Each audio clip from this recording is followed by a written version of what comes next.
And good morning.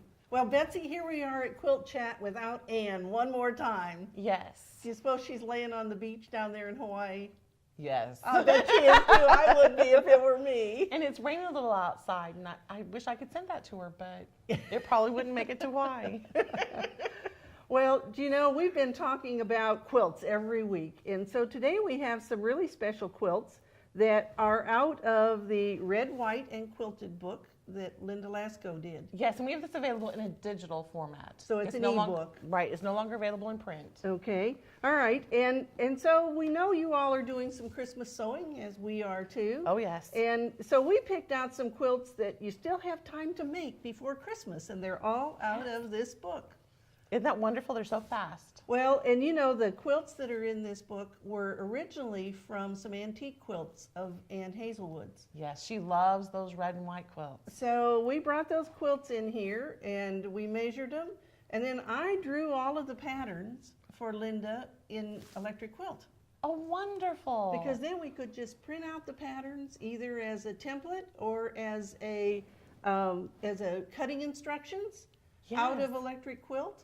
Oh, that is fantastic. So do you like EQ? Do you know, I've used Electric Quilt since the very first version. Me too. You have? Yes, I love it. And do you have the new one yet? Yes, I got to install it and I'm so excited. So much fun. That's on my Christmas list. Oh, yes.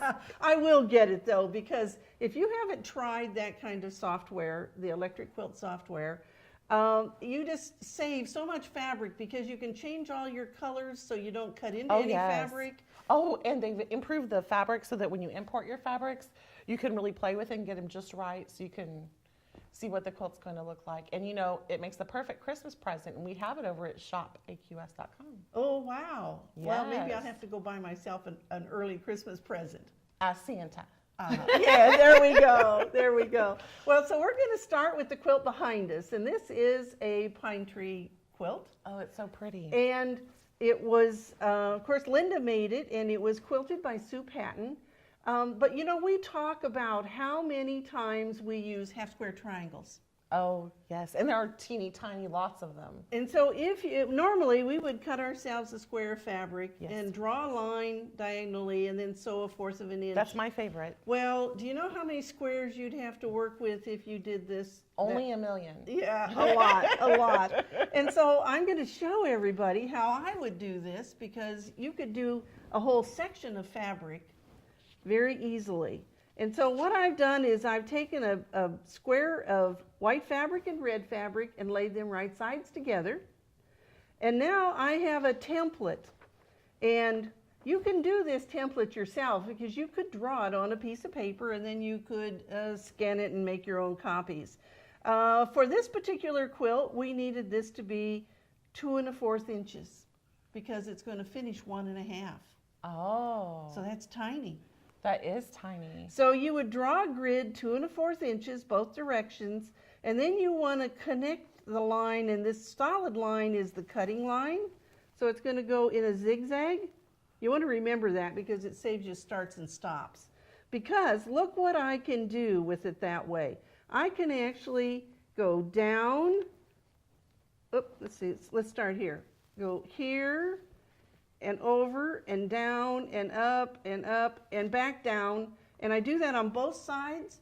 And so I've only had to really stop my thread 2 times, once at the first sewing and once at the second. That makes it so much faster. And then you're going to come back and you're going to cut on every solid line. And you just rotary cut that out and off you go. So this is 12 blocks, 3 by 4, and I would end up with 24 half square triangles. That is fantastic. Now you're adding a 7/8 to that, right? Yes, when you're doing half square triangles, you always want to add 7/8 to the finished size. And I always add an inch. You do? I do. You know why? I don't know why. You square everything up. Yep. Because I'm not perfect enough to get it perfect the first time. So I love to be able to square up and make sure I don't have anything whap or jawed. later. Okay. Normally I don't. I add the But that's 7/8. because you're perfect, Bonnie. No, I'm not You perfect. have more practice than me. No, it just means I know how to fudge better if it's not quite the right size. That's right. Well, anyway, and so that's a real easy way to make this particular quilt because you need lots of half square triangles in it. So beautiful. All right, so let's go to the one in front of you, and this is Birds in the Air. And again, it's nothing but half square triangles. Bigger. Lift it up so we can get a good picture of the square right here. Because we have a big white triangle in the corner, and then we have a red triangle in the opposite corner, and then small little birds in between. And they're all half squares. And so for the corners on this one, this is a 12-inch block. We would be doing 6 7/8 inches and then cut it in half, which gives us this. And for the little ones, they're 3 7/8 inches because they finish 3 inches across. So wonderful. You just scale it up and make it a little bit bigger.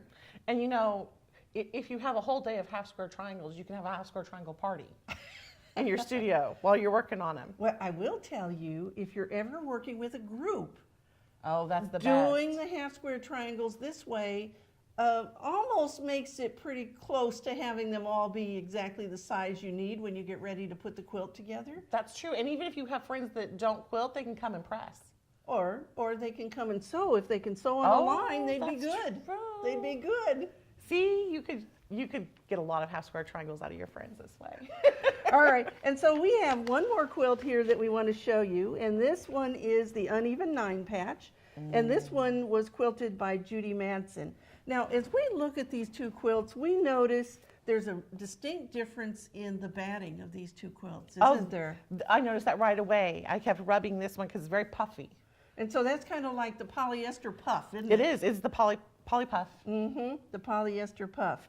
And this one, we know that Judi Madsen uses cotton on the bottom and wool on top. So it's a double bat. So it gets that look, so it looks like it's trapuntoed without being trapuntoed. It does, and it's a different. It's not like the puff here, but it is. It has a lot of loft to it. It certainly does. Well, and so this block too is a very simple block.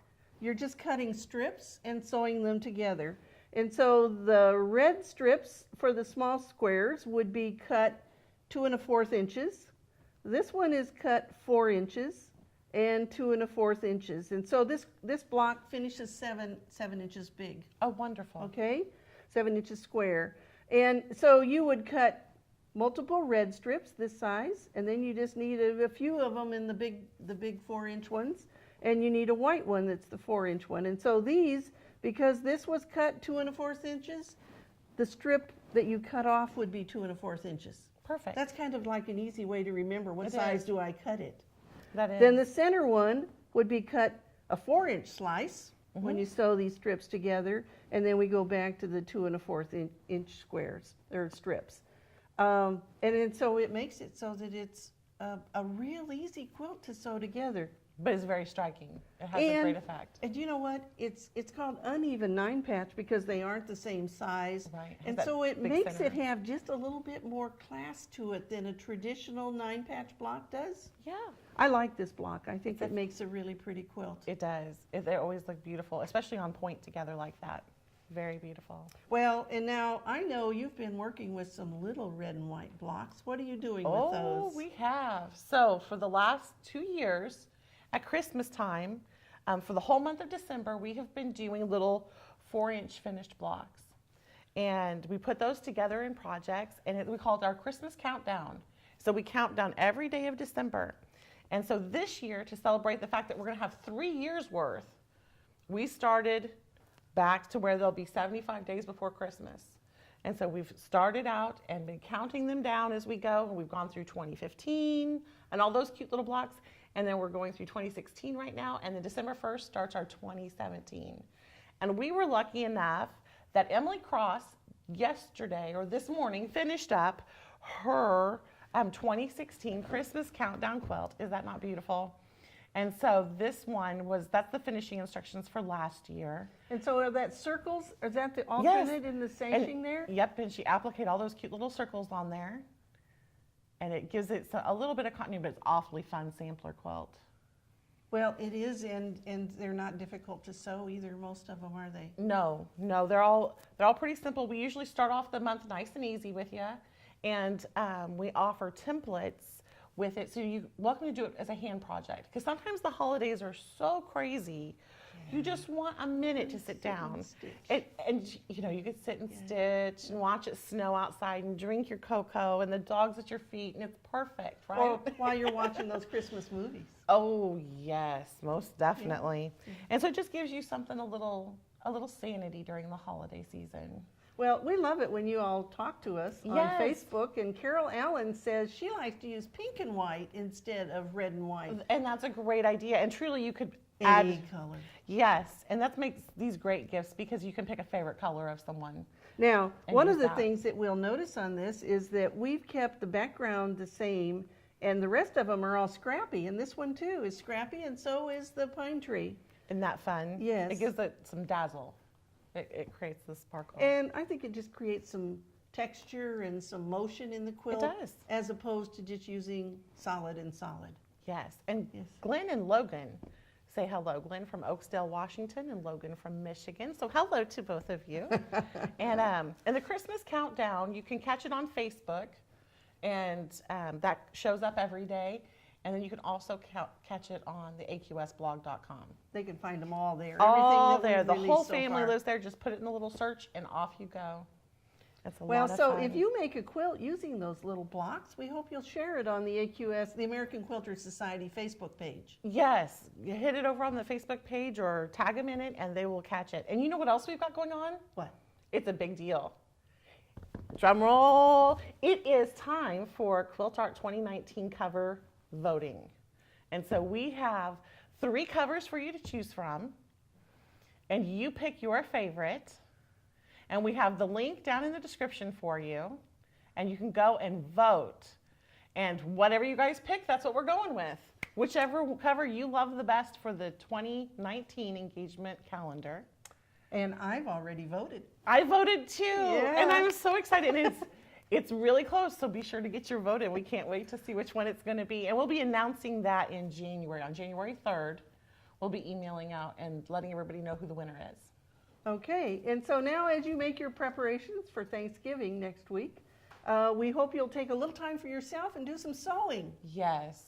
And we'll see you back here again next Wednesday at 11 a.m. Central Time. Hope you'll join us then.